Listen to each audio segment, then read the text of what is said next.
Quando os deuses foram criados, uma antiga lenda ficou guardada. A mesma conta que um semideus foi criado especialmente para habitar o planeta Terra e governar a futura humanidade que estava por vir, segundo a vontade da corte dos deuses. Este ser chamava-se Dizebe, que era metade homem, metade escorpião. Seu lado humano constituía-se de braços, pernas e tronco. A parte de cima de seu tórax, bem como suas costas, que tinham um enorme aguilhão, pertenciam ao seu lado aracnídeo e eram de cor preta. Sua metade escorpião também possuía 4 pares de patas e 2 pinças gigantescas. Dezebe, que tinha 3 metros de altura, era dotado de poderes especiais. Esses poderes lhe foram conferidos por 3 deuses elementais. O deus do elemento terra, Genubat, concedeu-lhe o poder material e físico.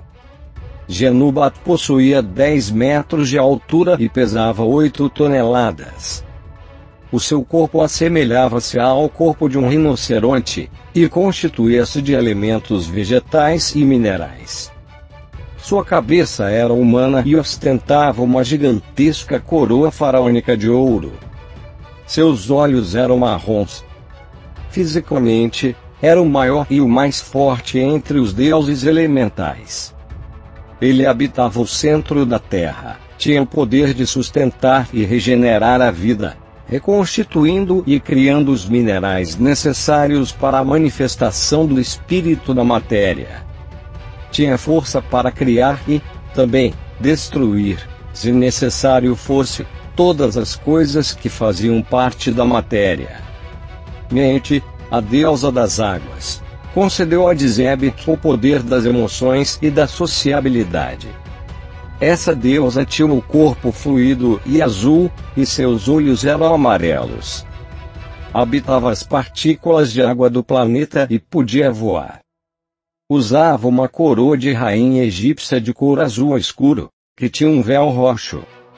Suas mãos emanavam a água sagrada primordial, que era o único elemento que podia destruir o fogo sagrado criado pelos deuses.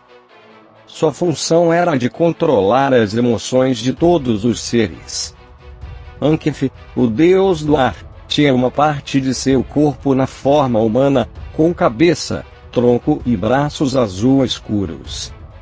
Sua constituição física era etérea, sendo o mais leve dos seres. Usava uma coroa faraônica violeta, mesmo a cor de seus olhos, sobrancelhas e boca.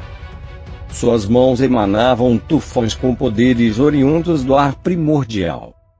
Ele insuflava o poder do espírito no planeta, controlando as forças sobrenaturais e espirituais de todo o universo. Ankef habitava toda a atmosfera.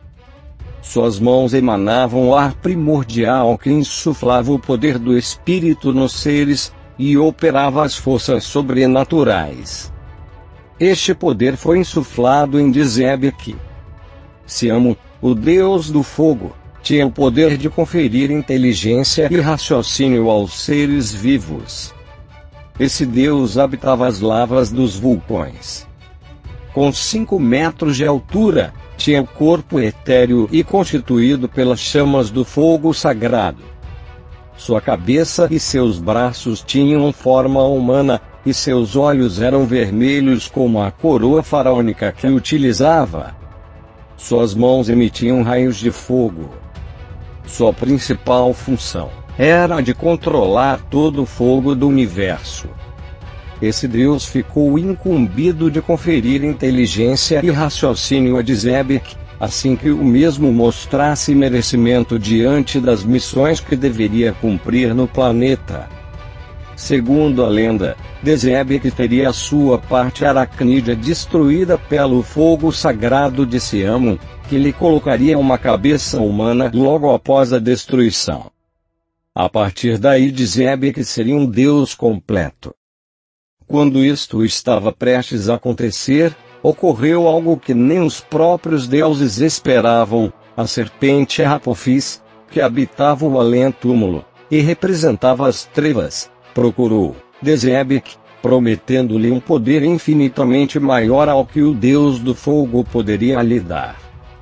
Após uma série de demonstrações que convenceram o semideus das vantagens que esse poder lhe daria, o mesmo aceitou a missão de aliar-se à maléfica serpente, preparando o planeta Terra para a chegada dos seres do mal. Ao assistir à fraqueza de Dezebek, os deuses elementais fizeram uma assembleia, tomando a decisão de punir o traidor. Siamu foi convocado para ser o seu algoz, desafiando-o para um duelo. No dia da disputa, convicto de sua vitória, Dezebek lançou vários raios escuros contra o deus, que nada sentiu. Este, por sua vez, lançou-lhe rajadas de fogo que traumatizaram um bizarro monstro, de tal forma que se passou a preferir a própria morte, a ter de enfrentar o fogo novamente. Dezebek pediu clemência aos deuses, e eles aceitaram as suas súplicas, amenizando a sua pena. Ao invés de lhe tirarem a vida, tiraram-lhe a parte humana.